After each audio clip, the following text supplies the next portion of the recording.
Once, there was a mighty red dragon driven by vengeance against humanity for the slaughter of its kin. Its ambitions crumbled in a decisive battle, leaving bitterness and hatred in its heart. In its final moments, it believed its thirst for vengeance would remain unquenched. But fate had a cruel twist in store for the dragon. Inexplicably, it was reborn as a helpless human baby, a twist that defied all expectations. The dragon couldn't fathom how these puny humans had managed to defeat him. He had never imagined it possible. This time, they had gathered an entire squad of capable individuals, each armed to the teeth. The dragon couldn't help but think, it's over. The humans had a mysterious witch leading them, someone who directed their attacks with precision, targeting the dragon's weak points. The dragon marveled at the competence of the humans on the battlefield. It was as if they had assembled an elite squad with full sets of armaments. With a resolute shout, the witch declared the end for the monstrous being. To every human present, this was the culmination of their efforts, the end the behemoth deserved. As he faced his end, the dragon couldn't help but reflect. Did he truly deserve this fate? He had never intruded into human territory. In fact, humans had relentlessly attacked him for millennia. They had hunted him down repeatedly, sacrificing their own kind to do so. The dragon's memory was fragmented, with recollections of humans relentlessly pursuing him. Whenever he found a place to call home, humans would appear out of nowhere, attacking him and those he cared about for no reason. They killed his friends, wiped out his family, and displayed their remains as trophies of brutality. Finally, the dragon had reached his breaking point. With a furious roar, he unleashed a massive flame, incinerating everything around him. He had become the last dragon, with nothing left to his name and no one left to lose. Revenge was the sole reason for his existence. Surrounded by the very humans he loathed, he could finally close his eyes and rest. The last legendary red dragon had fallen, seeking peace in his slumber. In the depths of his dreams, he heard a sweet voice calling him affectionately. A blinding light drew nearer, and he felt utter confusion. Emerging from the light was a smiling human holding a tiny, delightful baby. The dragon couldn't comprehend why he was in the arms of a human. All he knew was that he needed to escape this place as soon as possible. He tried to feel for his wings, but they were nowhere to be found. Outwardly, he resembled a normal, tantrum-throwing infant. Inwardly, he dreaded the possibility that he had become a human. The man holding him celebrated proudly in front of his wife, declaring that the baby liked him. Inside the newborn dragon, a sense of humiliation burned. He wanted this filthy human to release him immediately. He couldn't tolerate such humiliation after all he had endured. Rei had no intentions of letting these humans treat him like an ordinary baby. Deep inside, he harbored a burning desire to unleash his fiery wrath and show them the true power they were dealing with. To them, he appeared as nothing more than a trembling infant, leaving the man and woman in bed utterly clueless about his true nature. Once he believed he had stored enough fiery power, Rei decided to release it. However, instead of the destructive dragon breath he had once commanded, all he managed to produce was a tiny glob of spit. His mighty magic had been reduced to a mere droplet. The man was taken aback by the baby's peculiar actions, while Rei himself questioned what had happened to his once monumental magic. The woman, seemingly unperturbed, reached out to pick him up, her sweet words filled with terrifying implications. In her larger, human hands, Rei felt immense fear. He had been thrust into a life of torment, with this beautiful woman welcoming him into a world he didn't understand. To him, Rei sounded like a laughable, insignificant name for a being with a dragon's heart. These humans were entirely oblivious to the powerful dragon spirit residing within him. Rei felt a surge of determination. If fate had granted him this second chance at life as a human, he was determined to exact his revenge. Just as they had done to his brethren, he would make humans pay for their crimes. With his new human body, he vowed to kill every single one of them. An eye for an eye, a tooth for a tooth. He was destined to become a menace to society. The infant's laughter took on a devious tone, leaving the man puzzled by how such a small newborn could seem so naughty. He couldn't shake the feeling that this baby was going to be a handful. Regardless, this was their child, their beloved baby. As Rei's tiny brain filled with thoughts of annihilation, exhaustion washed over him. Controlling his baby mouth had drained his energy, and he drifted off to sleep. He couldn't help but criticize the weakness of the human body. Planning humanity's downfall while needing a nap seemed absurd. When he opened his eyes, he found himself under a wide blue sky, surrounded by the refreshing embrace of nature. Time passed and Rei, now living as a human, had learned much about mankind. He had even discovered the names of his parents, Scarlet and Jake. Scarlett's beauty matched her kind and gentle personality, while Jake's muscular physique set him apart as a strong and capable human. Their visitors arrived, and Scarlett and Jake welcomed them with open arms. The villagers held the couple in high regard, praising Jake for his remarkable swordsmanship and Scarlett for her formidable magical abilities. Their humility in response to such praise only endeared them further to the villagers. As Ray, their baby, crawled on the floor, the villagers marveled at his intelligence. Most children his age couldn't communicate their hunger, yet Ray did so effortlessly. They also noticed the subtle reddish tint to his hair, a curious development in a child so young. According to Jake, Ray's hair had started turning red a few days ago. In Ray's mind, his thoughts continued to swirl with questions and plans. Ray's fiery hair continued to grow, a clear sign that some of his dragon powers remained within him. He could almost sense his dragon form emerging, ready to be unleashed upon the world. As the visitors bid farewell, Jake requested their help in chasing away the beasts plaguing their farms. The dependable man assured them he would personally take care of the issue. Once outside the Talon house, the villagers began to gossip among themselves, questioning if the Talon family might be cursed. Ray overheard their words and interpreted it as fear of his red hair, reveling in the intimidation he believed it caused. Scarlett lifted Ray onto the feeding table, her and Jake's unconditional love and care confusing him. No matter how mischievous he was, they never scolded him. He had even attempted outlandish pranks, like peeing in Jake's mouth while he slept, but his parents had simply laughed it off. Scarlet Talon possessed incredible water mage abilities, a rarity even among adventurers. Ray couldn't help but think that having such magic at his disposal would make his future revenge even more achievable. At the age of 2, children had the chance to undergo a mage evaluation to determine their potential for mana. Today was Ray's assessment day, and his father wished him good luck before he embarked on the journey. As the carriage set off, Ray was brimming with confidence, believing he was destined to pass and reclaim his draconic magic. After a long carriage ride, Ray was awakened by his mother's cheerful voice. He observed the bustling town with a mixture of curiosity and concern, particularly regarding his frail human body. They strolled through the central marketplace, where merchants hawked their wares and businessmen pursued profits. One well-to-do merchant boasted about his intermediate quality beast crystals when a beggar approached them, asking for food. The merchant cruelly scolded and kicked the beggar, showing no compassion.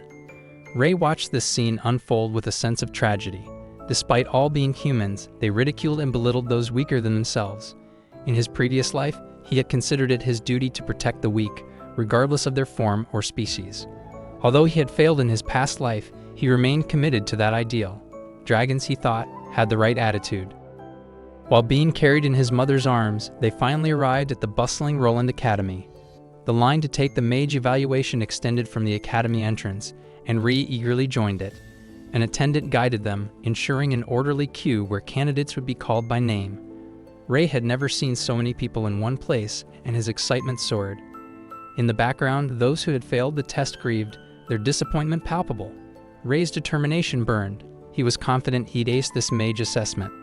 The candidate ahead of them created a scene, throwing a tantrum over her perceived unfairness of the assessment after failing. Ray found this all too familiar. In his eyes, this world had always been unjust. Finally, an attendant called Ray's name, marking his turn to undergo the mage evaluation. Scarlett and Ray were asked to step forward, and a hint of nervousness flickered on Scarlett's face. This was the moment of truth for Ray. The robed, bearded facilitator of the evaluation instructed Ray to place his hands on a crystal ball. If he had magic aptitude, it would glow, and the color would reveal his elemental affinity. Ray eagerly complied, confident that the mighty red dragon within him would astound everyone. As moments passed, Ray began to hear his mother cry behind him. He initially attributed it to her being overwhelmed by his magical talent or the shared elemental affinity. However, when the crystal ball remained unlit, he realized something was amiss. The facilitator concluded the evaluation, declaring Ray without magic aptitude. Ray found this verdict absurd. After all, when had anyone ever heard of a dragon without magical capabilities? In his past life, he'd been the most potent red dragon. Scarlett appealed to the facilitator, unwilling to accept the results. She graduated from this very academy, making it hard to believe her child had no magical talent. Ray, however, couldn't stand this perceived disrespect. He aggressively tapped the crystal ball in frustration, convinced it was malfunctioning. He was determined to prove them wrong. The facilitator, apologizing again, took the crystal ball away. But Rei refused to relent. He stood up, grabbing onto the facilitator's long white beard, convinced the man was lying to them. Guards had to be called to intervene. Late at night, Rei and his mother boarded the carriage once more, heading home. Rei pondered whether this was a punishment from the heavens for his past actions. If so, what was the point of his reincarnation? However, a thought occurred to him. Perhaps the heavens were testing him. Rei remained optimistic, determined to find another way to exact his revenge. Morning came, and the Talon family gathered for breakfast, their mood subdued. Rei broke the silence, calling out to his father. He asked Jake to teach him how to fight, a request that brought a smile to Jake's face, eager to impart his knowledge of swordsmanship. Rei's next move was to become a red-haired Zoro. Learning magic might not be in the cards, but he could still pursue swordsmanship. Revenge was his driving force, and he was determined to achieve it one way or another. Facing him with a confident smile stood his father. For 2 years he had been learning swordsmanship from Jake, but he had yet to win even once. They both wielded wooden swords. With a serious expression, Rei intended to change his zero-win record today. Drawing his wooden sword, he saw his chance as Jake swung his sword wide with a casual smile. Rei just needed to seize the moment and pit it at the exact time Jake swung down. Victory seemed within reach. But as he was about to execute his move, he slipped on the grass. Frustration washed over him as he questioned why things always turned out this way. Before he could recover from his blunder, the wooden sword was already dangerously close to his face. With a wooden thud, he was knocked out cold. He couldn't understand why his body never seemed to keep up with his mind. When he woke up, Scarlet was tending to his injuries while Jake chuckled at another loss for his son. Scarlet scolded Jake for not holding back with their 4-year-old, fearing that he would not pass the night trials if this continued. Jake reasoned that Rei was simply young and needed time to develop control over his body. They had a year left, and Rei could still enter the Avrian Academy. Rei reassured his parents, determined to prove himself. He believed that as the reincarnation of a red dragon, he could never be as weak as a mere human. He expressed his determination to become the strongest. Back on the training grounds, Rei knew he was more capable than humans of his age, but what he lacked was control. The human body frustrated him with its clumsiness, forcing him to move each limb separately. He swung his wooden sword tirelessly, seeking improvement. Then Jake surprised him by handing him a real steel sword. Rei was taken aback by this gift, a weapon almost as tall as he was. His father believed that practicing with a real sword would improve his control faster. Smiling, Jake whispered to Rei about another gift waiting for him in their house's storage room. Rei's father had one more surprise in store, a magic puppet. Although it appeared ordinary, it was powered by magic, making it a unique and exciting gift. The students of Avrian Knight Academy used these objects for training. As Rei stared at the so-called magic puppet, he couldn't see what was so special about it. To convince him, Jake urged his son to give it a try. Rei cautiously approached the puppet, gripping his wooden sword. With a straightforward rush, he launched his attack. Surprisingly, the puppet sprang to life, activating its level 1 capability. Rei was taken aback as his wide swing met the puppet's wooden shield. Panic briefly set in as the puppet countered with a swing of its blade, knocking Rei's weapon from his hand. In a single exchange, the puppet had defeated him and concluded its level 1 operation. Rei's defeat was evident. Jake watched with a smile from a distance, pleased with his son's reaction to the gift.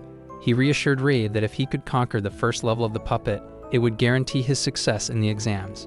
The puppet had been obtained through many of Jake's connections as a thoughtful gift for his son. Rei, despite his initial shock at losing to the puppet, was now fueled by determination. He was resolute in his goal to triumph over this puppet.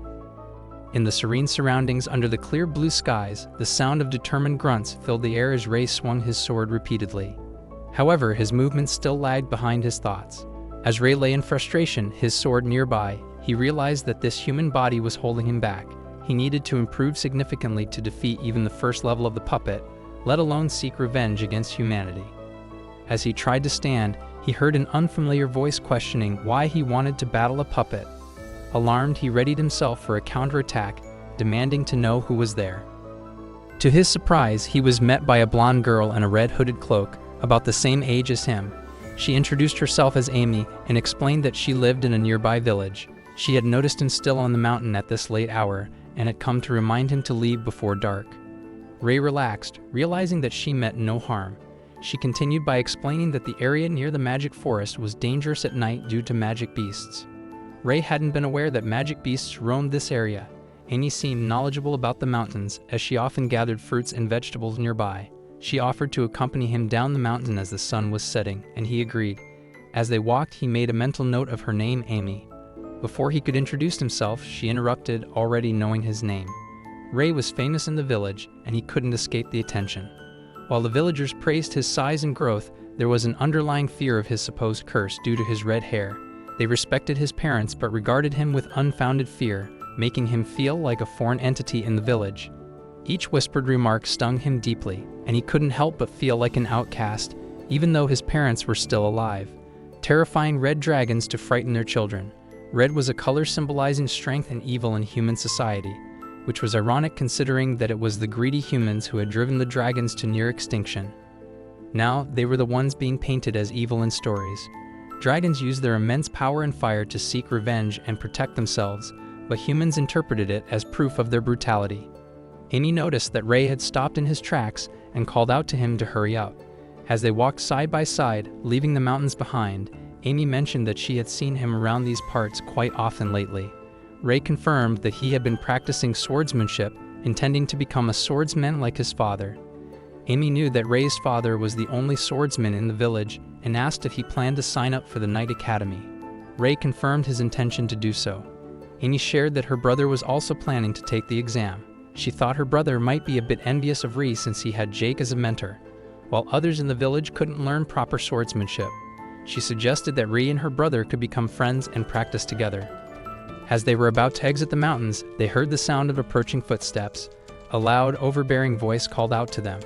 It was a similarly blonde boy with his two sidekicks, addressing Rei as Red Hair and demanding that he leave his sister alone. The boy's face was indeed punchable, and his confrontational attitude irked Rei. Amy stepped between them and called her brother Gary out for being rude when Rei hadn't done anything wrong. Gary questioned his sister for hanging around with red hair and warned her that Rei's curse might be contagious. He even checked to see if her hair had turned red. Gary's two cronies approached Rei arrogantly, hurling insults and trash-talking him. They called him shameless and told him to leave the village. They mocked Rei's parents, insinuating that they couldn't sympathize with the common folk. Rei clenched his fist in anger as he endured the insults, but when the group walked away, he couldn't take it anymore. He angrily called out to them, and in a split second, his fist was hurtling through the air, aimed at the face of the goon who had been talking trash. Gary quickly shoved the guy aside, taking the punch with his arm guard, but it still caused him sharp pain. Rei's punch sent the goon flying, and Gary warned his cronies not to interfere. He offered to fight Rei without using a weapon, thinking that Rei had probably received extensive training from his adventurer parents. Amy tried her best to stop the impending fight, but Rei seemed ready for the challenge. With tensions rising, Rei and Gary appeared on the verge of a showdown, while Amy did her best to prevent the confrontation. Rei was ready for the challenge as he threw his sword aside, assuming a fighting stance. He turned towards Gary and his sidekicks, prepared to face them all at once. The sounds of blows being exchanged echoed through the woods, accompanied by cheers from Gary's cronies and Amy's desperate cries for them to stop. After several exchanges, Rei was finally struck by a solid punch to the face, sending him sprawling to the ground. His coin sack flew out of his pockets during the fall, and Gary promptly caught it. He urged Rei to admit defeat, but Rei, determined and frustrated, struggled to stand back up despite the dirt and bruises covering his body. Gary continued to belittle Rei, claiming that he was too weak and disappointing. He insinuated that Rei had received special treatment from his father during training and still couldn't measure up. In the end, Gary urged Rei to give up on becoming a swordsman and focus on something he was actually good at. Rei fell onto the grass, battered and defeated, the echo of Gary's harsh words ringing in his ears. Back in an ordinary house in the village, Gary and Amy arrived home. Amy scolded her brother for going too far, but Gary insisted that Rei deserved it. He warned his sister to stay away from the red-haired kid, as many people were scared of that cursed hair color. He emphasized that they were different from the Talon family, whose parents were just ordinary people. Frustrated, Amy screamed at her brother that she hated him and stormed off, leaving Gary, dirty and bruised, to tend to himself. At the Talon house, Rei had finally picked himself up and walked back home. His mother cheerfully prepared dinner and welcomed her son back from training. However, upon seeing Rei covered in bruises and dirt, she grew concerned and asked if he had been in a fight. Rei shrugged it off, claiming it was just practice, but Scarlet wouldn't let it go. She suspected that he was being bullied by the village kids, though Rei continued to deny it.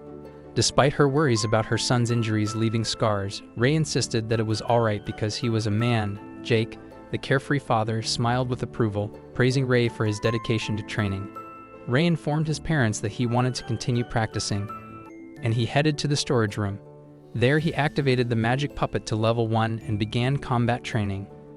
The puppet dashed towards him with a shield bash, but Rei skillfully dodged it. However, his wooden sword got caught on a pillar in the storage room, distracting him. Seizing the opportunity, the magic puppet struck Rei at the back of his head while he was off guard. The next day, Rei found himself back in the beautiful mountains, surrounded by lush greenery and a bright blue sky. As he headed to his usual training spot, he spotted a familiar figure waiting for him. It was Amy. She looked a bit nervous, scanning the area as if she'd been waiting for him.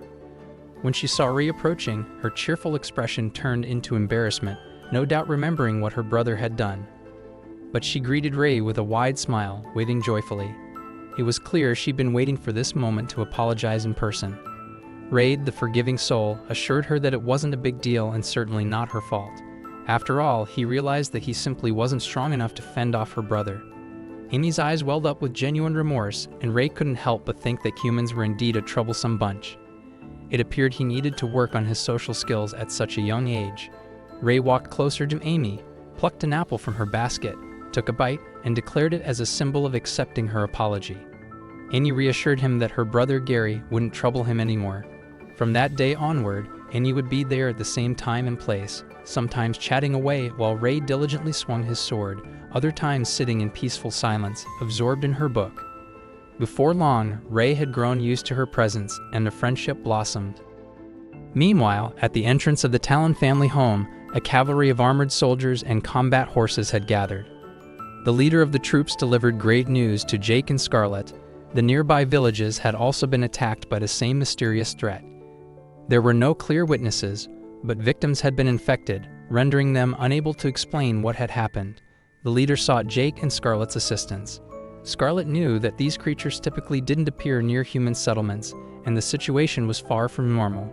She proposed that she accompany her husband on this mission, but Jake, with unwavering confidence, assured her that it would be a routine reconnaissance mission. Besides, Rei was about to take the Avrian Mage Academy's entrance exam, so one of them needed to stay with their son. He comforted her, promising to return quickly and stay safe. Back in the mountains, the setting sun painted the skies with vibrant hues as Rei struggled to catch his breath after a day of rigorous training. He turned to find Amy quietly absorbed in her book, bathed in the sunset's brilliance. It sent his heart racing, and he had to snap himself out of a daydream, blushing in embarrassment.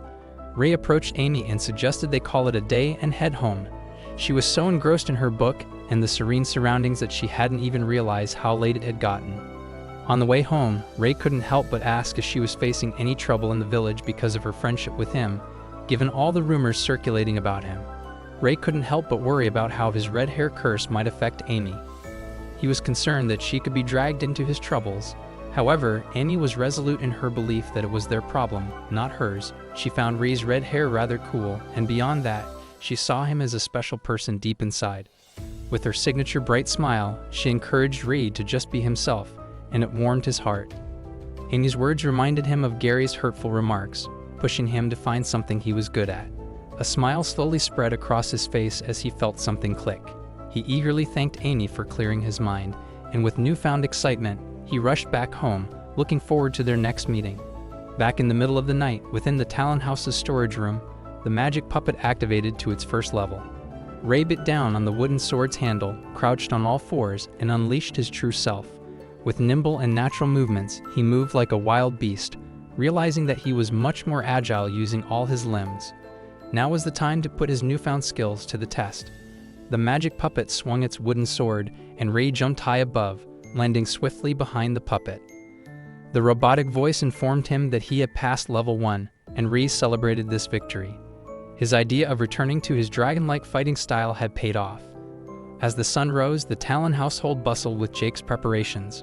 Rei had just woken up and saw his father fully armored, getting ready for a quest.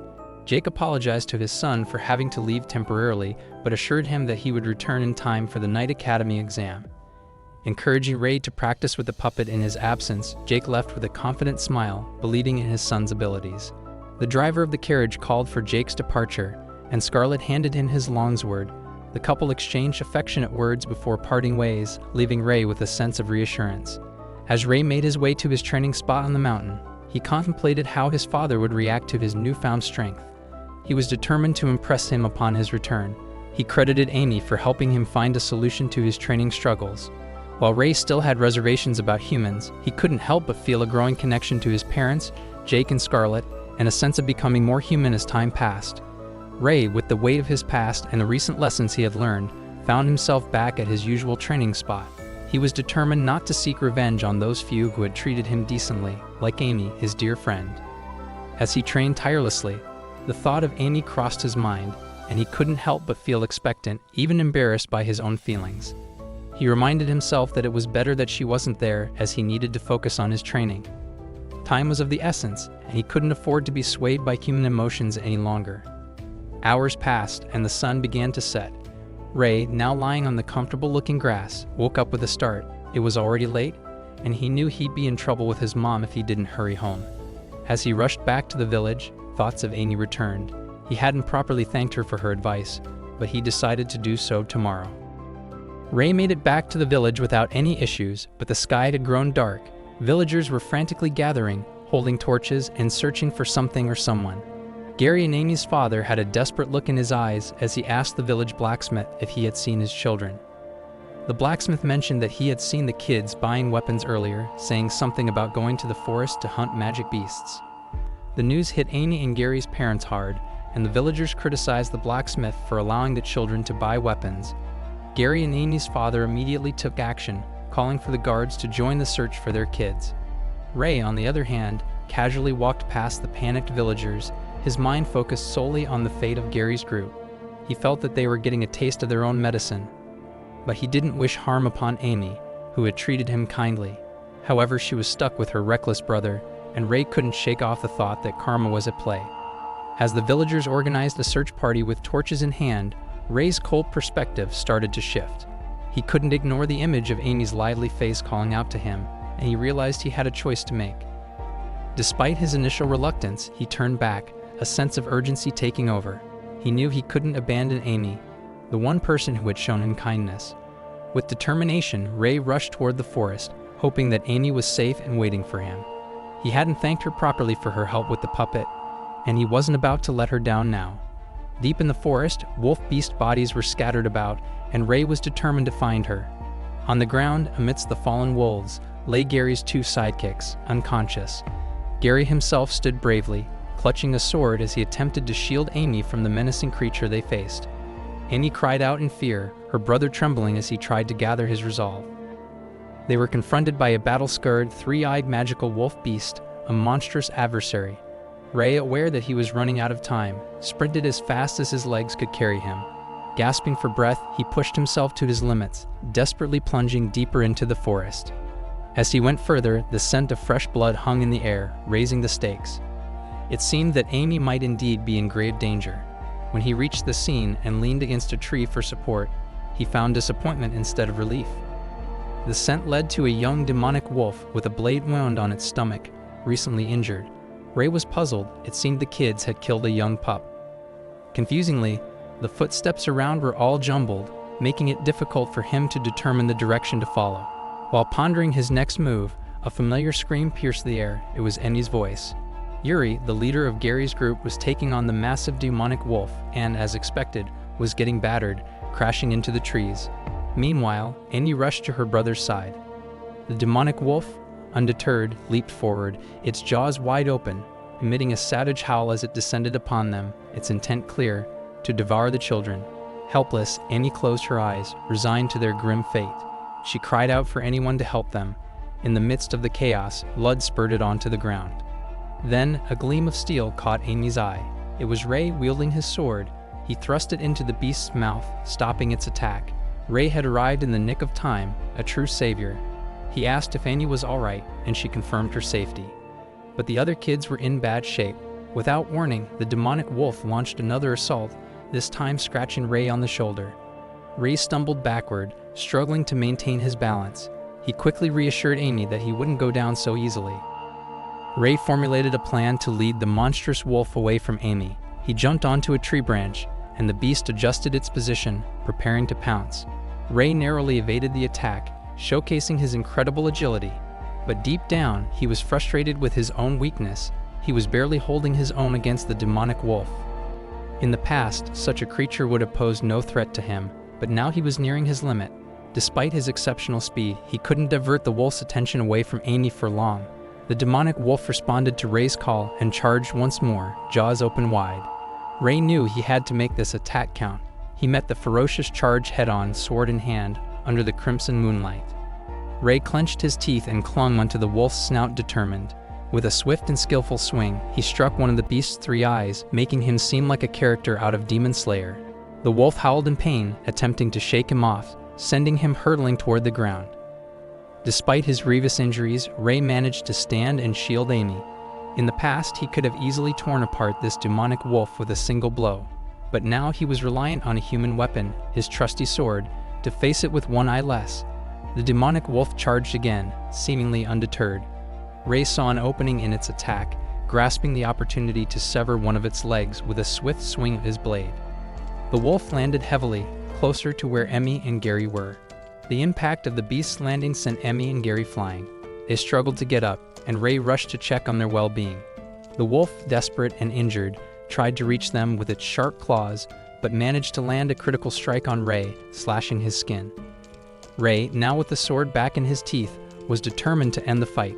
He wanted the monster to submit to him. He spun through the air like a tornado, slicing and dicing through the wolf's massive body, delivering a spectacular finisher.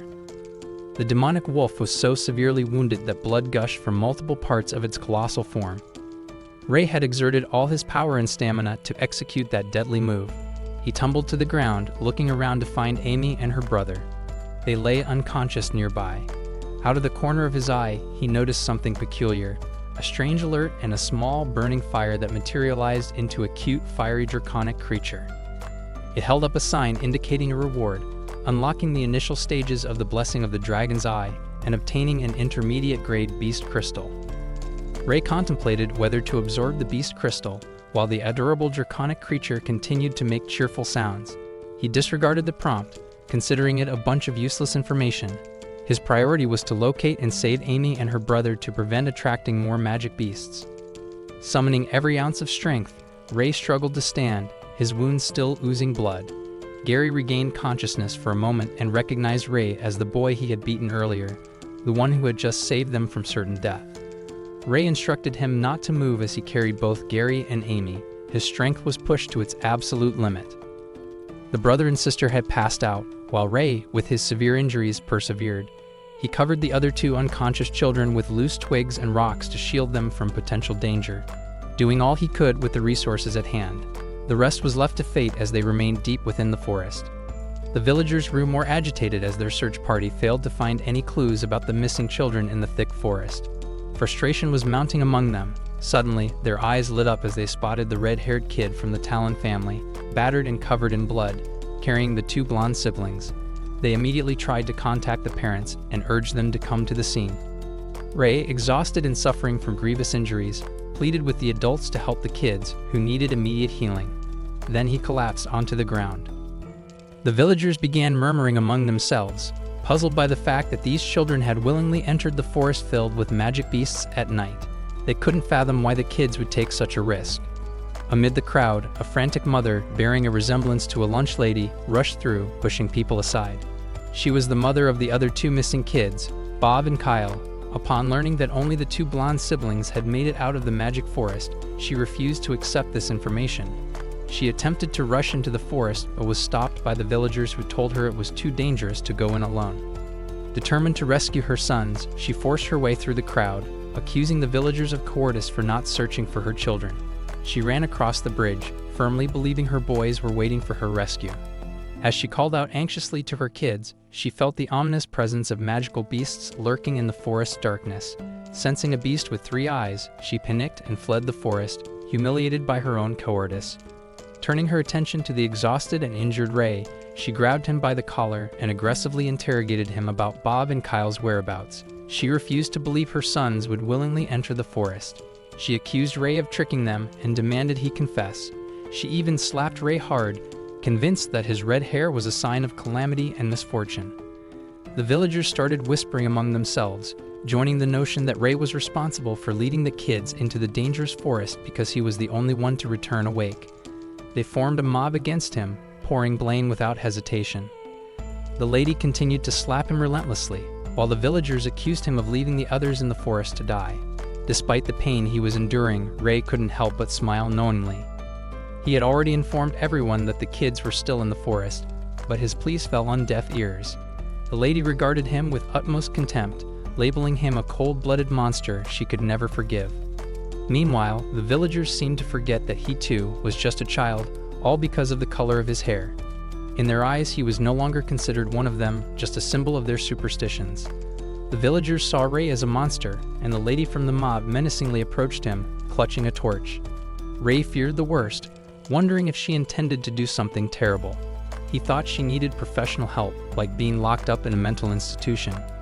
To Ray, these villagers were far more terrifying than any magical beast he had encountered. They were the real monsters.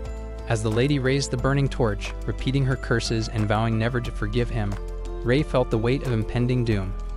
It seemed he was about to meet a cruel end at the hands of humanity once again. Ray prepared to accept his fate, contemplating the humiliation of being killed by a mere torch. But then, just as the torch was about to descend, it made a metallic sound and stopped. Gary had intervened, wielding his armed guard to shield the injured Ray. The villagers interpreted this as Gary being charmed by the red-haired monster, believing that he had gone mad. Gary ridiculed the adults, berating them for their baseless assumptions and refusal to think rationally. He wouldn't let them harm the person who had saved him. Ray couldn't help but feel astonished at how the children displayed more common sense than the adults in the village. The lady's hateful gaze, as she continued to blame and curse him, merged with memories of his past life, where he had faced a similar fate. In that life, the star of calamity had brought about his demise, driven by the hatred of mighty warriors who wanted him dead. Ray's eyes snapped open as he woke from the nightmarish flashback. His injuries were slowly healing, thanks to the care they had received. Scarlet, his mother, had stayed by his side the entire time, even sleeping beside him, holding his hand. Tears streamed down her cheeks as she clung to her son. Ray, in his own way, wondered how humans could be so beautiful, pondering this profound question despite his recent ordeal. Scarlet's joy knew no bounds when she realized her son was awake. She hugged him tightly, momentarily forgetting that he was still recovering. She was just so overjoyed to see him awake. Ray's sense of time was hazy, but it seemed he had been in recovery for about a week. Scarlet was overcome with emotion as she explained the situation. The two kids he had saved, Gary and Amy, were doing well, with only minor injuries. However, Bob and Kayla were still missing in the forest, and it was likely they had met a tragic fate. Reflecting on that night, Gary had gone to great lengths to shield Ray from the irrational mob of villagers, especially the lady who seemed unhinged. He repeatedly told the truth that they had ventured into the forest on their own, and Ray had saved them. However, the adults refused to believe this, convinced that Gary was under Ray's malevolent influence. Gary vehemently denied this, trying to make the villagers see reason. Amidst all this chaos, Scarlet rushed to the gathering of villagers, desperate to reach her son. She witnessed Ray surrounded by an angry mob with malicious intentions, their faces twisted with anger. Taking in the dire situation, Scarlet could only hope that reason would prevail and her son would find justice. The gentle mage, Mrs. Talon, started radiating her magical powers outwardly. She appeared ready to unleash her magic on the villagers who had wronged her son. With cold determination, she demanded to know who had harmed her child. The villagers, acting as if they had gone mad, tried to urge Scarlet to calm down. They claimed that her unconscious son, lying on the ground, was the one responsible for leading the other kids into the forest, and therefore, he should take responsibility for his actions.